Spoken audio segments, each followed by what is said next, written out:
بسم الله الرحمن الرحیم حامد و مصلی. محترمینو یو محترم ورور دا پوښتنه کړې ده چې کله کله سړی اودس کوي جماعت ودرېږي نو آیا په داسې وخت کې به د اوداسه د سنتو لحاظ ساتل ضروري وي که هسې هغه فرایض ادا کړي مخ و لاسونه سر مس او پښې ژر ژر وکړي په جامه کې شامله سي. فتاوی دارالعلوم دیوبند مدلل و مکلل جلم راول صفحه نمبر 107 هغه لیکلي دي چې د اوداسه د سنتو خیال ساتل پوره کول ضروري دي اگر چې ستاسو جماعت ختم سي.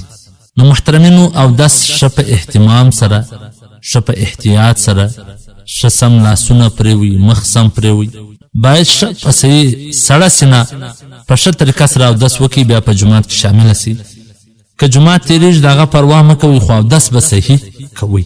څنګه چې اودس کې پښه وچه پاتې سوي او ته د جماعت خیال ساتې ژر ولاړ سې کې شامله سي اودس دې نه وي سوی. نو اودس په سړه سینه په احتیاط سره کول ضروري دي. والسلام. ستاسو د دیني پوښتنو ځوابونکی مولوي عبدالرحمن سمین صاحب.